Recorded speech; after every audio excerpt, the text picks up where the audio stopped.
आज हम पढ़ेंगे वॉन न्यूमन आर्किटेक्चर की करेक्टरिस्टिक्स। पेज नंबर है आपका 17।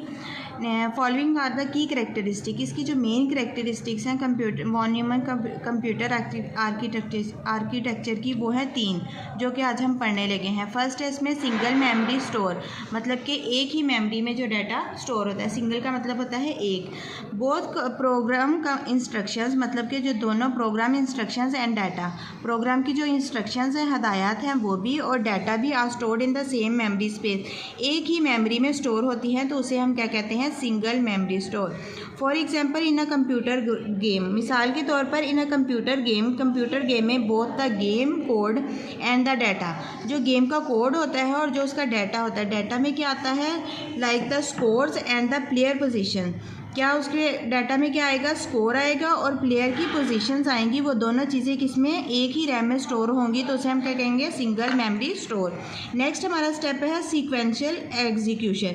सीक्वेंशियल जैसे कि उसका वर्ड ही शो कर रहा है, सीक्वेंशियल का मतलब होता है एक चीज़ को सीक्वेंस के साथ चलाना, एक एग्जीक्यूशन चलाना, मतलब कि प्रोग्राम में उसको एक प्रोग्राम जो है उसके बाद दूसरे प्रोग्राम को उसी सीक्वेंस के साथ चलाना। मतलब कि अगर आपने उसको 1 बाय 1 जैसे लिखा हुआ है, स्टेप बाय स्टेप, एक के बाद दूसरा, दूसरे के बाद तीसरा, ऐसे ही वो उसको रन करेगा। Instructions are processed after one another in a sequence, मतलब कि जो इंस्ट्रक्शंस हैं, जो हदायत दी गई हैं, वो कैसे चलेंगी, एक के बाद दूसरी। For example when you computer run, for example मिसाल के तौर पर when your computer runs a program, जब आपका कंप्यूटर एक प्रोग्राम चलाता है, इट फॉलोज द स्टेप्स, वो किसको फॉलो करता है, स्टेप्स को, जो कि वहाँ पे दिए गए होते हैं 1 by 1 in the order they are written, जिस ऑर्डर में वो लिखे गए होते हैं वैसे ही वो उसको चलाता है। थर्ड हमारा है पॉइंट स्टोर प्रोग्राम कॉन्सेप्ट, मतलब कि प्रोग्राम का जो कॉन्सेप्ट है उनको वो स्टोर करता है। Programs are stored in memory, program जो होते हैं वो मेमोरी में स्टोर होते हैं and can be changed by the computer, और ये सिर्फ कौन चेंज कर सकता है, सिर्फ कंप्यूटर ही इनको चेंज कर सकता है। फॉर एग्जाम्पल मिसाल के तौर पर when you updated a software program, जब आप सॉफ्टवेयर प्रोग्राम को अपडेट करते हैं, the new instruction replace the old ones in memory, तो जो इसकी नई हिदायत होती हैं वो अपडेट हो जाती हैं, फिर वो चलना शुरू हो जाती हैं, पुरानी जो होती हैं वो वाली जो होती हैं वो रिमूव हो जाती हैं। जैसे कि आपके ये जो मोबाइल का सॉफ्टवेयर न्यू आता है, वो तो आप उसको अपडेट करते हैं, तो उसमें जो न्यू फीचर्स हैं वो अपडेट हो जाते हैं, फिर वो उसके अकॉर्डिंग वर्क करते हैं। आई होप यहाँ तक आपको अंडरस्टैंड हो गया होगा। नेक्स्ट हम पढ़ेंगे आपके इसके एडवांटेजेस क्या हैं और इसके डिसएडवांटेजेस क्या हैं। फर्स्ट हम एडवांटेजेस को डिस्कस करेंगे और नेक्स्ट हम डिसएडवांटेजेस को डिस्कस करेंगे। अच्छा जी, एडवांटेजेस में देखें 2 पॉइंट्स हैं। सिंप्लीफाइड डिज़ाइन, फर्स्ट हमारा है सिंप्लीफाइड डिज़ाइन। सिंप्लीफाइड का मतलब होता है बिल्कुल सिंपल सा डिज़ाइन होगा। बाय कंबाइनिंग इंस्ट्रक्शंस और हदायत को जोड़ने से एंड डाटा और डाटा को into a single memory area architecture. अच्छा, अब इसका फ़ायदा ये है कि जो हदायत है और जो डाटा है, इनको एक ही सिंगल सिस्टम में जोड़ने से क्या होता है, हमारा जो आर्किटेक्चर है वो बिल्कुल सिंपल हो जाता है। फ्लेक्सिबिलिटी, फ्लेक्सिबल का मतलब होता है लचकदार होना। Programs can be easily change by changing memory context. अब इसमें यह है कि programs can be easily change, program जो है वो आसानी से चेंज हो सकते हैं बाय चेंजिंग मेमोरी कॉन्टेंट्स। अगर हम जो हमारी मेमोरी है उसका कॉन्टेंट्स, जो उसका मवाद है, उसको चेंज करते हैं, तो हमारे प्रोग्राम जो है वो ईजीली चेंज हो सकते हैं। नेक्स्ट हम इसके पढ़ेंगे डिसएडवांटेजेस। अब इसके ज़ाहिर सी बात है कि आपने देखा होगा जिस चीज़ के कुछ फ़ायदे होते हैं तो उसके नुकसान भी साथ साथ होते हैं। अब हमने एडवांटेजेस पढ़े हैं, तो अब हम इसके साथ डिसएडवांटेजेस भी डिस्कस करेंगे। फर्स्ट है इसका the von Neumann bottleneck occurs, मतलब कि पहला डिसएडवांटेज क्या है कि जब हम जब हम वॉन न्यूमन आर्किटेक्चर को इस्तेमाल करते हैं तो इसमें बोटलनेक अकर होता है। When a single memory areas limits the CPU ability to retrieve instructions and data quickly, मतलब कि जब the von Neumann bottleneck occurs, मतलब इसमें क्या वॉन न्यूमन बोटलनेक उसमें पैदा हो जाता है। When a single memory area limits the, जब जो सिंगल मेमोरी एरिया जो है वो इसको सीपीयू की एबिलिटी को लिमिट्स कर देता है कि मतलब इतनी लिमिट में ही तुमने काम करना है। टू रिट्रीव इंस्ट्रक्शंस जो आपकी हदायत है उनको दोबारा हासिल करने के लिए और डाटा को दोबारा हासिल करने के लिए और जल्दी से हासिल करने के लिए वो मेमोरी को लिमिटेड कर देता है, तो वहाँ पे वॉन न्यूमन बोटलनेक अकर हो जाता है। नेक्स्ट हमारा पॉइंट है सिक्योरिटी रिस्क, मतलब कि जब हम इसको यूज़ करते हैं तो इसमें हमारा डिसएडवांटेज क्या होता है कि वहाँ पे सिक्योरिटी रिस्क पैदा हो जाते हैं। Having data and instruction stored in the same area poses a problem, मतलब कि डाटा और इंस्ट्रक्शन एक ही एरिया में अगर रखे जाएँ तो वहाँ पे क्या प्रॉब्लम हो सकता है। Where one program can alter another's instructions, क्या होता है कि एक प्रोग्राम जो है वो दूसरे प्रोग्राम की जो इंस्ट्रक्शंस हैं वो उसके साथ मिक्स हो जाती हैं in a manner that in security risk, तो फिर इसमें क्या हो जाता है कि हमें किस चीज़ का खदशा पैदा हो जाता है, सिक्योरिटी रिस्क का। The von Neumann architecture is a key important aspects of the design and structure of many computer serving as a central modern how they operate. उन्होंने क्या बताया है कि ये सबसे इम्पोर्टेंट मतलब डिसएडवांटेजेस उन्होंने बताया बहुत से कंप्यूटर में जो कि इस जिनमें वॉन न्यूमन आर्किटेक्चर जो है वो वर्क कर रहे। It is like a receipt हम कहते हैं जो हम ना जब किसी को कोई चीज़ देते हैं तो उसकी रसीद लेते हैं ना, उस तरह ये भी है कि यहाँ पे ये तरतीब के मायने में आएगा। It is like a receipt fed into the computer which follows it exactly ensuring, ये किस चीज़ को फॉलो करता है कि it exactly ensuring that both data and instruction are properly processed, ये इस चीज़ को इंश्योर करता है कि जो डाटा और इंस्ट्रक्शन है वो प्रॉपरली प्रोसेस्ड हो रही हैं, रन हो रहे हैं। However this model has been essential, वो कह रहे हैं कि however this model has been essential, कि ये मॉडल ज़रूरी है in the evaluation of computing के अंदाज में, कंप्यूटिंग टेक्नोलॉजी के अंदाज में ये जो है मॉडल ये बहुत ज़रूरी है। डिस्पाइट इट्स लिमिटेशन, इसकी हदूद के बावजूद ये जो है मॉडल ये बहुत ज़्यादा ज़रूरी हो गया है कंप्यूटर की टेक्नोलॉजी में। आई होप आपको यहाँ तक समझ आ चुकी होगी। 9th क्लास आपने यहाँ तक कंप्लीट याद करना है। अस्सलाम वालेकुम 9th क्लास। कल आप लोगों ने रिव्यू एक्सरसाइज का क्वेश्चन नंबर 1 और 2 किया था और आज हम लोग क्वेश्चन नंबर 3 करेंगे, जिसमें है कि find the LCM and HCF of given expressions. आपने एलसीएफ और एचसीएफ भी पिछली एक्सरसाइज में दोनों मेथड किए हैं। अब यहाँ पर आप फैक्टराइजेशन का मेथड भी लगा सकते हैं और डिवीजन मेथड भी, लेकिन फैक्टराइजेशन का मेथड में लगाकर इन क्वेश्चंस को सॉल्व करूँगी। जैसे कि क्वेश्चन नंबर 3 है, क्वेश्चन नंबर 3 का फर्स्ट पार्ट है 4x³ + 12x² और दूसरी एक्सप्रेशन है 8x² + 16x। सो आपने सबसे पहले 4x³ + 12x² को फैक्टराइज करेंगे और इनको फैक्टराइज करने के लिए आप देखिए इसमें 4 को हम इस फॉर्म में लिखेंगे 2 × 2 और x को भी इसकी लहदा कर देंगे x × x और इंटू x + 3। इस तरह से हम लोगों ने इनमें से कॉमन इस तरह से इसको सेपरेट फैक्टर्स इसलिए किया है क्योंकि आप देखिएगा कि इनमें से कोई आइडेंटिटी इसमें अप्लाई नहीं हो रही और ना ही ये मिड टर्म ब्रेक इसमें लग रही है, इसलिए हम इनको अलहदा से कर लेंगे, इनके फैक्टर्स लिख लेंगे और इसी तरह से 8x² + 16x के फैक्टर्स हम लोग लिखेंगे। 8 के फैक्टर्स क्या आ जाएंगे, 2 4 the 8, 2 2 the 4 and 2 1 the 2। तो ये इसके फैक्टर्स हमने लिख लिए 2 × 2 × 2 और x एज इट इज़ आ गया और साथ में इंटू x + 2। अब आप देखें कि कॉमन फैक्टर्स इनमें क्या हैं। कॉमन फैक्टर्स हैं ये 2, ये 2, ये 2 और इसके अलावा ये x, ये भी दोनों में कॉमन फैक्टर्स हैं। सो हम यहाँ पर इनके कॉमन फैक्टर्स पहले लिखेंगे 2 × 2 × x और इनको मल्टीप्लाई करें तो आ गया 4x। और आप जानते हैं कि HCF किसके बराबर होता है, highest common factor. Highest common factor is equal to the common factor, so it will be the 4x। And for finding out of the LCM we will write the non common factors. Non common factors इसमें कौन से हैं देखिए ज़रा, x और x + 3, 2 and x + 2।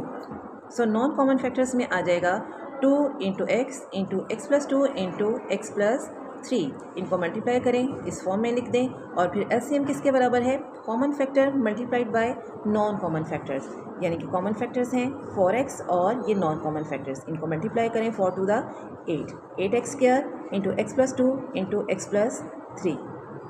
ये हो गया जी आपका क्वेश्चन नंबर 3 का फर्स्ट पार्ट। क्वेश्चन नंबर 2 का सेकंड पार्ट है x³ + 3x² - 4x। एक ये है एक्सप्रेशन और दूसरी एक्सप्रेशन ये है। इनको फैक्टराइज करने के लिए आपने सबसे पहले, जैसे मैंने आपको बताया था कि आपने ये देखना है कि इसमें क्या कोई आइडेंटिटी अप्लाई हो रही है या मिड टर्म ब्रेक इसमें लग रही है, कौन किस तरीके से हमने इसको फैक्टराइज करना है। या फिर अगर कुछ भी नहीं हो रहा तो आप उसमें से कुछ कॉमन आ रहा है तो कॉमन लें। अब देखें यहाँ पर x³ है, x² है और 4x है। यहाँ पर x जो है वो कॉमन आ रहा है, यहाँ पर x आप यहाँ से कॉमन लें और अंदर हमारे पास क्या बचेगा, x² + 3x - 4। और अब देखें जी, ये एक ट्राइनोमियल है और इस एक्सप्रेशन को हम मिड टर्म ब्रेक के ज़रिए फैक्टराइज करेंगे। 3x यानी कि हमें ऐसा पेयर्स बनाने हैं कि प्लस माइनस करने से 3x आए और मल्टीप्लाई करने से -4x² आए। सो ये सोचते हुए x² plus 4x minus x का पेयर हमने बनाया और -4 एज इट इज़ नीचे आ गया। अब आपने x² प्लस 4x और इन दोनों में से कॉमन लेंगे। ये मेथड 9 क्लास आप लोगों ने क्लास में बहुत अच्छे से किया हुआ है। सो आप इसको खुद से सॉल्व करने की कोशिश कीजिएगा। x कॉमन लेंगे और x प्लस 4 -1 इधर से आ जाएगा और साथ में x प्लस 4 अंदर बाकी जो बचेगा। फिर इसको एक बार लिख लेंगे x प्लस 4 और एक बार लिख लेंगे x माइनस 1। इसी तरीके से आप x² माइनस 4x प्लस 3 को भी फैक्टराइज करेंगे। ये भी मिड टर्म ब्रेक के ज़रिए होगा और इसके जो पेयर है -3x और -x बनेगा। इसमें से भी फिर हमारे पास फैक्टराइज करने के बाद आ जाएगा x माइनस 3 और x माइनस 1 और दोनों में से जो हमारे पास कॉमन फैक्टर है वो आ जाएगा x minus 1। So HCF will be x minus 1। अब नॉन कॉमन फैक्टर्स इसमें लिखेंगे। नॉन कॉमन फैक्टर्स लिखने के बाद आप एलसीएम को फाइंड आउट कर सकते हैं आसानी से। Common factor multiplied by non common factor, इन दोनों को आप इसमें मल्टीप्लाई कर दें। x शुरू में आ जाएगा x माइनस 1, x माइनस 3 और x प्लस 4। ये इसका आंसर है। क्वेश्चन नंबर 3 का थर्ड पार्ट देखें। x² प्लस 8x प्लस 16 और x² माइनस 16, ये दो एक्सप्रेशंस गिवन हैं। अब आप इनके टर्म्स को देखें। ये x² है और ये है 16। अगर आप गौर करें 9th क्लास तो ये इसमें आइडेंटिटी अप्लाई हो रही है और कौन सी आइडेंटिटी इसमें अप्लाई हो रही है वो ये है a plus b whole square is equal to a² plus 2ab plus b², यानी कि ये एक परफेक्ट स्क्वायर बन रहा है। सो हम इस आइडेंटिटी को अप्लाई करते हुए इसका परफेक्ट स्क्वायर बनाएंगे, यानी कि a² plus b² plus 2ab, ठीक है, और फिर इसका होल स्क्वायर बन जाएगा। x प्लस 4 होल स्क्वायर आया है तो हम इसको सेपरेटली करके भी इस तरीके से पावर 1 के साथ लिख सकते हैं। इसी तरह x² minus 16 equals to x whole square minus 4 और यहाँ पर आइडेंटिटी कौन सी अप्लाई हो रही है, a² minus b² equals to a plus b into a minus B.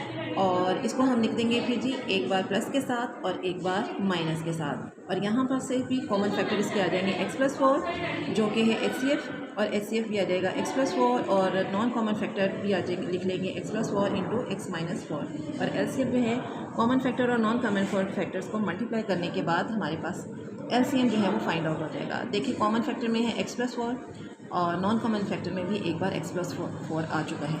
इन दोनों की पावर्स हैं 1, तो इसको हम स्क्वायर के साथ लिख देंगे और साथ में x minus 4 as it is आएगा और यही आंसर है। अब देखें क्वेश्चन नंबर 3 का fourth part, x³ minus 9x। अब देखेंगे क्यूब। सबसे पहले तो दोनों में x है, हम यहाँ से x को कॉमन ले लेंगे, x² माइनस 9। x जब कॉमन आ जाएगा तो फिर ये स्क्वायर वाला फार्मूला यहाँ पर अप्लाई होगा जो कि है a² minus b² equals to a plus b into a minus b. इसी आइडेंटिटी को फॉलो करते हुए इसकी फैक्टराइजेशन आ जाएगी x इंटू एक्स प्लस 3 और x माइनस 3। इसी तरह से x² माइनस x माइनस 6, इसकी मिड टर्म ब्रेक करेंगे और इसकी फैक्टराइजेशन आ जाएगी x minus 3 into x plus 2। फिर इसी तरह इसमें से common factor non common factors आप फाइंड आउट करें और फिर इसका LCM जो है वो ये हमारे पास आ जाएगा। देखें यहाँ से मैं आपको दोबारा बता दूँ कि जब हम कॉमन फैक्टर्स और नॉन कॉमन फैक्टर्स यहाँ पर लिखेंगे तो ये x भी है यहाँ पर, इसको शुरू में ले आएंगे x माइनस 3 और x प्लस 3 और x प्लस 2। अब आप गौर करें 9th क्लास x माइनस 3 है और x प्लस 2, यहाँ पर अगेन जो है वो आइडेंटिटी अप्लाई हो रही है a माइनस बी या a plus b equals to a² minus b²। ये इस फॉर्म में लिखा हुआ है और हम इसको इस फॉर्म में लिख देंगे, ठीक है। और हमारे पास आ जाएगा x इंटू एक्स प्लस 2 और x² माइनस 9, ठीक है। आगे रहा जी क्वेश्चन नंबर 4। क्वेश्चन नंबर 4 है find the square root by factorisation and division method of the expression. आपने जो गिवन एक्सप्रेशन है उसका स्क्वायर रूट फाइंड आउट करना है फैक्टराइजेशन के ज़रिए और डिवीजन मेथड के ज़रिए। देखें जी, सबसे पहले हम फैक्टराइजेशन करेंगे। 16x rays power 4 plus 8x square plus 1। देखिए जी, यहाँ पर भी आइडेंटिटी अप्लाई हो रही है। a plus b whole square equals to a square plus 2ab plus b square. It means हम इसको 4 का जो है वो स्क्वायर लेंगे। 4x square whole power 2 plus B का square plus 2a into B, और हमारे पास आ गया a प्लस बी यानी कि 4x square plus 1 whole square. अब इसकी दोनों साइड पर स्क्वायर रूट लें आप। इसका स्क्वायर रूट लिया equals to square root of 4x square plus 1 whole square. Square जो है स्क्वायर रूट के साथ कट आउट हो जाएगा। जैसे कि आप जानते हैं कि स्क्वायर रूट जो है इसकी ये 1/2 के इक्वल होता है, और हमारे पास जो स्क्वायर रूट आ जाएगा वो आ जाएगा plus minus into 4x square plus 1। अब इसी एक्सप्रेशन को हम डिवीजन मेथड के साथ करेंगे। ये भी आप क्लास में कर चुके हैं, 9th क्लास। ये भी बहुत इजी है। आप एक्सप्रेशन को लिखें और आपको पता है कि हमने वो जो है टर्म सोचनी होती है जिसको हम उसी के साथ मल्टीप्लाई करें तो हमारे पास 16x रेज़ पावर 4 आए। तो आप 4x रेज़ पावर को x स्क्वायर को 4x स्क्वायर के साथ जब मल्टीप्लाई करेंगे तो 4 4 16 और x रेज़ पावर 4 आ जाएगा। ठीक है जी। अब ये कट आउट हो जाएगा। इस 4x और इस 4x स्क्वायर को आप प्लस करेंगे तो 8x स्क्वायर प्लस 1, और 1 लगाकर हम करेंगे तो 8x स्क्वायर प्लस 1, और साइन चेंज होंगे और ये कैंसिल आउट हो जाएगा, और हमारे पास स्क्वायर रूट जो आ जाएगा plus minus 4x square plus 1, और दोनों मेथड से जो है वो आंसर सेम आ रहा है।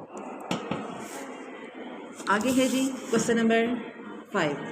Huria is analyzing the total cost of her loan modeled by the expression C of x is equal to x square minus 8x plus 15, where x represents the number of years. What is the optimal repayment period for the Huriya's loan?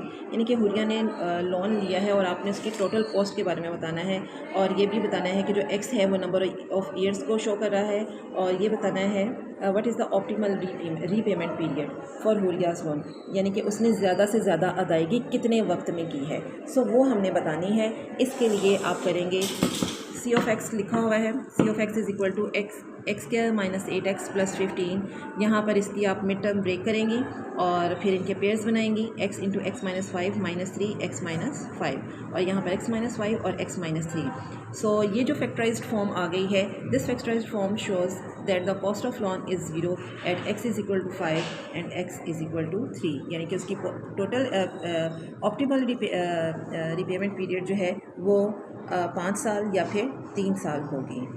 9th class आप लोगों ने इन questions की अच्छे से practice करनी है, और इंशाल्लाह बाद में आपका इसका टेस्ट भी होगा। आज का आपका टॉपिक है प्रोटीन। प्रोटीन जो है वो बायोमोलिक्यूल में सबसे ज़्यादा पाया जाने वाला, अबंडेंट का मतलब कि वसी लेवल पर, वसी यानी कि बहुत ज़्यादा इस्तेमाल में जो आता है बायोमोलिक्यूल। सेल में सबसे ज़्यादा पाया जाने वाला जो बायोमोलिक्यूल है वो है प्रोटीन। इसको हम इस तरह से डिफ़ाइन करते हैं कि ये पॉलीमर्स होते हैं अमाइनो एसिड्स के। पॉलीमर मींस के लंबी चेन वाले अमाइनो एसिड्स के कंपाउंड। इस तरीके से अमाइनो एसिड्स ये कंबाइन होकर जो है वो लंबी चेन वाले कंपाउंड्स बना लेते हैं, तो वो प्रोटीन्स बन जाते हैं। प्रोटीन्स जो हैं वो इम्पॉर्टेंट होते हैं अपने स्पेशली सेल की साख्त के हिसाब से। इसके अलावा वो ऑर्गेनिजम्स में होने वाले तमाम ही फंक्शंस में जो है वो पार्टिसिपेट करते हैं। ये छोटा सा इंट्रोडक्शन प्रोटीन्स के बारे में। अगर आपके पास डेफिनेशन आती है कि डिफाइन द प्रोटीन, तो आपने यहाँ से यहाँ तक जो है वो इसको मेंशन करना है एज अ डेफिनेशन। उसके बाद आ जाएंगे स्ट्रक्चर ऑफ प्रोटीन। प्रोटीन की साख्त कैसी होती है? Proteins are made up of monomers. Protein जो है वो बेसिकली मोनोमर्स यानी कि सिंगल अमाइनो एसिड्स, अकेले अमाइनो एसिड जैसे के ऊपर बताया गया है, इनको कंबाइन करके जो है वो लंबी चेन बना लेते हैं और प्रोटीन बन जाते हैं। मुख्तलिफ़ किस्म के प्रोटीन्स में मुख्तलिफ नंबर के अमाइनो एसिड्स मौजूद होते हैं। जैसे एक हमारे पास प्रोटीन की एग्जांपल है इंसुलिन प्रोटीन, इसके अंदर 51 अमाइनो एसिड्स होते हैं। इसी तरह एक और एग्जांपल है हीमोग्लोबिन प्रोटीन, इसके अंदर 574 अमाइनो एसिड्स होते हैं। जो डिफरेंट प्रोटीन्स होंगी उनके अंदर अमाइनो एसिड्स की तादाद जो है वो डिफरेंट होगी। अब ये जो अमाइनो एसिड्स होते हैं, अगर इनके बारे में हम पढ़ें कि ये बेसिकली अमाइनो एसिड्स हैं क्या, यानी कि ये तो हमें पता चल गया कि प्रोटीन्स आर द मोनोमर्स और the polymers of the amino acids, but amino acids खुद क्या हैं? अमाइनो एसिड्स खुद क्या हैं? These are the organic molecules जो कि एक स्पेसिफिक नंबर यानी कि मखसूस तादाद और मखसूस सीक्वेंस में कंबाइन होते हैं और फिर वो प्रोटीन बनाते हैं। ऐसे नहीं कि जो मर्जी अमाइनो एसिड कंबाइन होकर जितनी मर्जी रैंडम तादाद में जो है वो कंबाइन होकर प्रोटीन बन जाएगा, ऐसा नहीं है। Amino acid basically specific number में, मखसूस तादाद में और मखसूस सीक्वेंस में ज्वाइन होते हैं तो फिर ये प्रोटीन बनाते हैं। तकरीबन 170 टाइप्स ऑफ अमाइनो एसिड जो हैं वो ऑर्गेनिजम्स में पाए जाते हैं, जिनमें से 20 टाइप्स जो हैं वो अमाइनो एसिड्स की वो हैं जो कि जानदारों के अंदर मौजूद प्रोटीन को बनाने के लिए इस्तेमाल की जाती है। अब ये अमाइनो एसिड्स की 2 मेन टाइप्स हैं, essential amino acids and the non essential amino acids. Essential amino acids वो होते हैं जो कि ये तादाद में बेसिकली 9 हैं अमाइनो एसिड्स जो कि एसेंशियल अमाइनो एसिड्स कहलाते हैं, लेकिन हमारी बॉडी के अंदर ये नहीं बनते, बल्कि ये हमें कहाँ से मिलते हैं, मुख्तलिफ़ किस्म के फूड मटीरियल से। इसी तरह से नॉन एसेंशियल अमाइनो एसिड्स हैं जो कि 11 तादाद में होते हैं, लेकिन ये नॉन एसेंशियल अमाइनो एसिड्स हमारी बॉडी में ही सिंथेसाइज होते हैं। ठीक है, उसके बाद आ जाए जी, इसका डिफरेंस आपके पास आ सकता है एज ए शॉर्ट क्वेश्चन और as a MCQs। Amino acid जो है वो ऑर्गेनिक मॉलिक्यूल है जिसके अंदर जो है वो उसका स्ट्रक्चर देखा जाए तो वो क्या है कि इसके अंदर एक अमाइनो ग्रुप है which is this one NH2, amino group है, कार्बोक्सिल ग्रुप है COOH, फिर है हाइड्रोजन ग्रुप और एक है साइड ग्रुप जहाँ जो कि R होता है। R का मतलब है कि यहाँ पे कोई सा भी हाइड्रोकार्बन लग सकता है और सेंटर में इसके कार्बन एटम है। कार्बन एटम से ये चारों जो है वो ग्रुप जो है वो सेंट्रली अटैच होते हैं। डिफरेंट अमाइनो एसिड्स में डिफरेंट साइड ग्रुप्स होते हैं, यानी कि जो R जो होता है ये डिफरेंट होता है डिफरेंट अमाइनो एसिड में। बाकी सारा स्ट्रक्चर सेम होगा, सिर्फ क्या चेंज होगा इनके अंदर R साइड ग्रुप। जैसे कि ग्लाइसिन है अमाइनो एसिड की एक एग्जाम्पल है, इसके अंदर R ग्रुप की जगह H लगा हुआ है तो that will make a glycine, और अगर इसके जगह पे मीथेन ग्रुप लगा हुआ है तो that will form the alanine. ये थे इसकी स्ट्रक्चर, इसकी डिफरेंट टाइप्स और इसका पूरा जो है वो इसका मतलब एक स्ट्रक्चर बना हुआ है। ये आपने सारी जो है वो साथ करनी है, इसकी टाइप्स की भी एग्जांपल्स करनी है, एग्जांपल्स की भी जो है वो आपने ये स्ट्रक्चर्स बनाने। उसके बाद आ जाए जी सोर्सेज और फंक्शंस, यानी कि सोर्सेज का मतलब ज़राए कि प्रोटीन हमें किन ज़राए से हासिल होते हैं, प्रोटीन का जो है वो किरदार क्या है हमारी बॉडी में। जो गुड सोर्सेज हैं प्रोटीन की उनके अंदर क्या शामिल है, मीट यानी कि मटन, बीफ, चिकन, ठीक है, फिशेस, एग्स, मिल्क, पल्सेस यानी कि दालें, बीन्स, फलियाँ। प्रोटीन जो है वो वेरियस फंक्शन हमारी बॉडी में परफॉर्म करते हैं, जो कि चंद फंक्शन हमारे पास गिवन है। सबसे पहले ये कि प्रोटीन हमारी बॉडी के अंदर जो सेल्स मौजूद होती हैं उसकी जो मेम्ब्रेन होती है, आउटर मेम्ब्रेन, सेल मेम्ब्रेन, उसका जो है वो इम्पॉर्टेंट पार्ट है। कुछ प्रोटीन जैसे कि कोलेजन प्रोटीन और केराटिन प्रोटीन, केराटिन का नाम तो आपने कॉमनली भी सुना हो, ये ऑलमोस्ट जो है वो हमारी जो है वो कार्टिलेज का मतलब होता है नरम हड्डियाँ, और हमारे बाल, हेयर्स और नेल्स में मौजूद होते हैं ये दोनों प्रोटीन, कोलेजन एंड केराटिन। उसके बाद कुछ प्रोटीन एंजाइम्स के तौर पर भी इस्तेमाल होते हैं जो कि कैटालाइज करते हैं। कैटालाइज का मतलब स्पीड अप करवाते हैं तमाम बायोकेमिकल रिएक्शंस को जो हमारी बॉडी में हो रहे होते हैं। कुछ प्रोटीन्स हार्मोन्स के तौर पर काम करते हैं और ये हमारे मुख्तलिफ बॉडी प्रोसेसेस को, जैसे कि रिप्रोडक्टिव सिस्टम है फीमेल्स में, उसको भी रेगुलेट करते हैं। उसके बाद ये हीमोग्लोबिन प्रोटीन, इसका काम है हमारी बॉडी के अंदर ऑक्सीजन की ट्रांसपोर्ट करना, यानी कि ये हीमोग्लोबिन जो है वो ब्लड का एक हिस्सा है, एक पार्ट है, और ऑक्सीजन के साथ कंबाइन होकर ऑक्सी होमोग्लोबिन जो है वो एक कंपाउंड बना लेती है, और जहाँ जहाँ बॉडी में ब्लड सर्कुलेट होता है ये प्रोटीन भी वहाँ उसके साथ सर्कुलेट होती है। उसके बाद आ जाती है जी एक्टिन और मायोसिन प्रोटीन, ये भी एग्जाम्पल्स हैं, प्रोटीन्स की टाइप्स हैं। ये मेन कंपोनेंट होती हैं ये दोनों प्रोटीन्स, किसका, हमारे मसल सेल्स का, पट्ठों का, और ये रिस्पॉन्सिबल है हमारे पट्ठों की मूवमेंट के लिए, हमारी मस्कुलर कॉन्ट्रैक्शन के लिए। फिब्रिन प्रोटीन, ये भी एक टाइप की प्रोटीन है जो कि ब्लड को क्लॉट करती है, ब्लड को जमाती है। जैसे हमें कोई इंजरी हो जाए और ब्लड यानी कि निकल रहा हो इंजरी से या ज़ख़म से, तो उसको जो है वो क्लॉट करने के लिए फिब्रिन प्रोटीन होती है। अगर फिब्रिन प्रोटीन सही काम नहीं करेगी तो ब्लड की जो है वो क्लॉटिंग नहीं होगी और ब्लड बहता रहेगा। कुछ प्रोटीन जो है वो एंटीबॉडीज़ कहलाती हैं जो कि हमारे इम्यून सिस्टम का मतलब होता है डिफेंस सिस्टम हमारी बॉडी का, जो हमें डिफेंड करता है मुख्तलिफ पैथोजन से, यानी कि पैरासाइट से, जो हमें इन्फेक्शन प्रोवाइड करते हैं यानी कि फैलाते हैं हमारी बॉडी।